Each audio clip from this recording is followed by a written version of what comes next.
महरीन की हालत ख़राब हुई थी और हालत ख़राब होने के बाद महरीन की जैसे हालत ठीक हुई है तो उसके बाद महरीन की याददाश्त वापस आना शुरू हो चुकी है। और इस मामले पे अरूज बहुत ज़्यादा खुश होती है।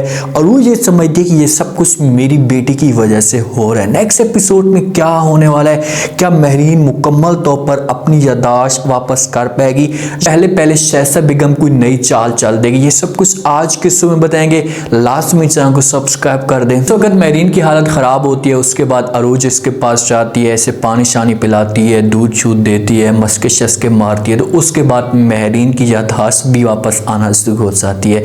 शहज़ा बेगम काम शाम कर रही होती है तो इसके पास महरीन जाती है, बड़ी परेशान होकर जाती है। जब जिस वक्त शहज़ा बेगम रवैया देखती है महरीन का तो वो अंदर से डर भी जाती है, क्योंकि शहज़ा के चेहरे के ऊपर उदासी होती है और वो ये समझती है कि भाई महरीन अब मेरे साथ बात भी नहीं करेगी। महरीन जाकर बात करती है शहज़ा बेगम के साथ, उससे कहती है कि शहज़ा बेगम क्या हुआ, आप मुझसे नाराज़ नज़र आ रही हैं। ये बातें शहज़ा बेगम सुनती है तो बड़ी परेशान हो जाती है कि इतना सब कुछ हो चुका है, मुझे इसने थप्पड़ भी मारा और अभी भी इसका जो बात करने का अंदाज है, इसका मूड जो है वो और तरह का है। वो कहती है कि चलो खैर इस बात को छोड़ें, मुझे ये बताएं कि सुलेमान इस वक्त किधर है, मैं उसे कब से ढूंढ रही हूँ, अभी कुछ देर पहले वो मेरे कमरे में मेरे साथ खेल रहा था फिर अचानक गायब हो गए। ये अल्फाज जब शहज़ा सुनती है तो शहज़ा को लग जाता है करांट के भाई कुछ ना कुछ गेम ज़रूर है और मुझे लगा और ताकत इसके अंदर आना शुरू हो चुकी है। वहाँ से महरीन चली जाती है और कहती है कि ठीक है आप काम करें, मैं सुलेमान को ढूंढती हूँ। महरीन वहाँ से चली जाती है। अब शहज़ा बेगम के दिमाग के अंदर बातें आना शुरू हो जाती हैं कि भाई आखिरकार वजह क्या है, महरीन इस तरह की बातें क्यों कर रही है। उसे ऐसा समझो कि बचपना याद आ रहा है। तो अरूज भी इस तरह की कुछ ना कुछ बातें सुन लेती है। अरूज को पहले भी शक था। अब जाती है महरीन वसई के पास, वसई काम काज कर रही होती है। महरीन वसई के सामने ये बात करती है और कहती है कि भाई क्या वो वकार अभी तक ऑफिस से नहीं आया, ऑफिस से आ चुका कैसे नहीं आ चुका। तो वसई जब ये अल्फाज सुनती है तो हैरान हक्की बक्की वो महरीन की तरफ देखना शुरू कर देती है। महरीन कहती क्या हुआ वसई, आप मेरी तरफ इस तरह देख क्यों रही हैं हैरान होकर। वहाँ पर महरीन कहती है कि अच्छा तुम भी इस बात को छोड़ो, क्योंकि आपको तो पता भी नहीं होगा इस बारे में। वकार जिस वक्त भी ऑफिस से आते हैं या निकलने लगते हैं, छुट्टी करते हैं, तो वह सबसे पहले मुझे कॉल करते हैं, उसके बाद फिर बाकी सबको पता चलता है। जहाँ से ये अल्फाज महरीन कहकर चली जाती है। अब वसई अंदर से बहुत ज़्यादा खुश होती है। वसई इस मामले पे खुश होती है कि भाई चलो शुक्र है महरीन की जो याददाश्त है, इसकी जो शक्ति है खोई हुई वो वापस आना शुरू हो जाती है। ये जाती है खुश होकर अरूज के पास और अरूज को जो वो सारी की सारी खुशखबरी सुना देती है। इसे कहती है कि भाई आज महरीन ने वकार का नाम लिया है और उसने ये कहा है कि ऑफिस से वापस आया ही नहीं, क्योंकि पहले भी जब ऑफिस से छुट्टी करता था तो वो मुझे कॉल करता था, फिर उसने वही बातें की हैं, पुरानी बातें उसे याद आना शुरू हो चुकी हैं। उसकी ज़बान पे मैंने वकार का नाम सुना है और उसका बात करने का जो अंदाज है वो भी बड़ा चेंज था।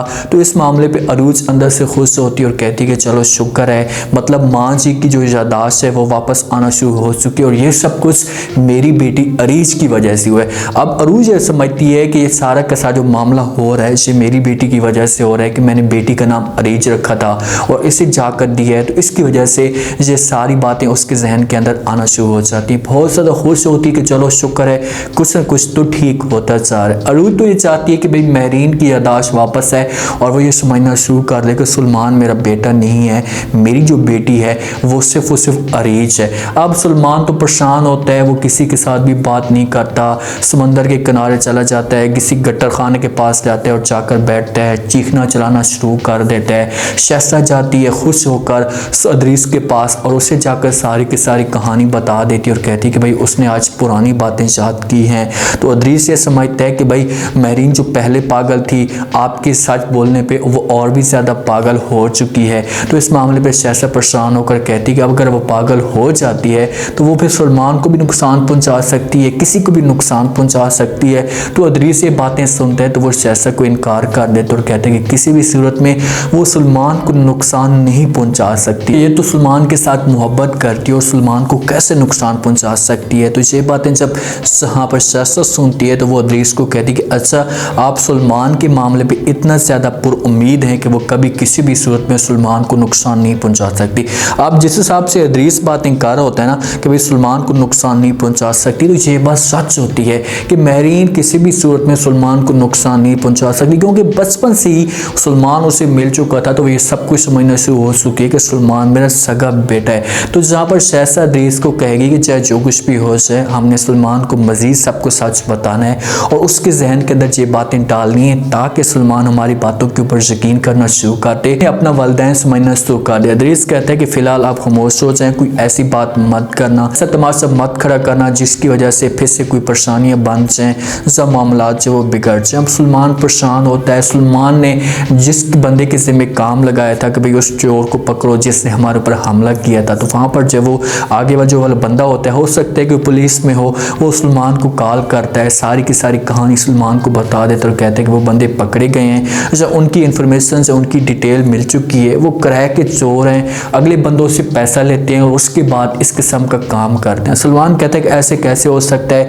हर सूरत में उन चोरों को पकड़ो और हमारे सामने लो, उन्होंने कोई मकसद के लिए सब कुछ किया होगा। तो आगे वाला बंदा जवाब देता और कहते हैं कि सलमान आप इस बात को समझते क्यों नहीं है, जो बात है मैंने आपको कह दी है, वो किराए के चोर हैं, उनकी पूरी की पूरी हमारे पास डिटेल मौजूद है, वो किराए के लिए कुछ न कुछ कर सकते हैं, मुझे जो गेम है कुछ और लग रही है। सलमान इससे पूछेगा कि भाई आपको क्या गेम लग रही है, तो आगे से वो जवाब देगा, उससे कहेगा कि मुझे ऐसा लगता है कि इस सारी गेम के पीछे किसी और का हाथ है, कोई और ये सब कुछ करवाना चाहता था, ये सब कुछ कर रहा होगा। तो सलमान हैरान हो जाता है और वो पूछेगा इस बंदे से और कहेगा कि भाई कौन हो सकता है, तो आगे से बंदा जवाब देगा और कहेगा कि मुझे इस मामले में कुछ भी नहीं पता, आप जाकर जब वो खुद ये बात जोड़ने की कोशिश करें या सारी की सारी इंफॉर्मेशन लें ताकि आपके सामने सारी की सारी डिटेल आ जाए।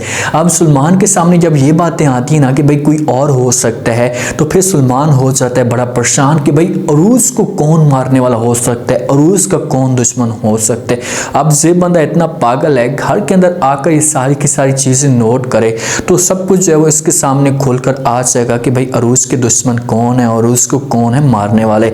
मेरीन के बारे में भी इसका शक जाएगा, लेकिन जिस वक्त घर में आकर दोबारा से घर को नोट करने की कोशिश करेगा तो फिर इसके सामने सारी की सारी डिटेल या सारी की सारी इंफॉर्मेशन आ जाएगी कि भाई कोई ना कोई ज़रूर हो सकते हैं जो इस घर में अरूज को पसंद नहीं करते, और फिर जाएगा शहजादा बेगम के पास, अदरीस के पास, और उसके सामने सवालों के जो जवाब होंगे वो आना शुरू हो जाएंगे।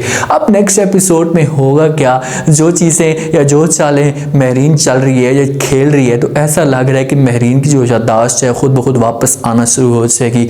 अरीज के नाम के भी इसके जहन के अंदर बातें आएंगी कि भाई अरीज हमारी कोई बच्ची थी, बच्ची का नाम इसके जहन के अंदर आएगा, तो फिर इसकी जो याददाश्त होगी मुकम्मल तौर पर वापस आ जाएगी। उम्मीद है आज का रिव्यू, आज के टीजर आप लोगों को पसंद आया होगा। आपने कमेंट सेक्शन में अपनी कीमती लास्ट में आपको क्या लगता है, क्या नेक्स्ट एपिसोड में कोई ट्विस्ट आ सकता है। अरूज अगर जाती है अब मेरीन के सामने ये बातें करती है तो क्या मेरीन अरूज को अपनी बेटी तस्लीम करना शुरू कर देगी।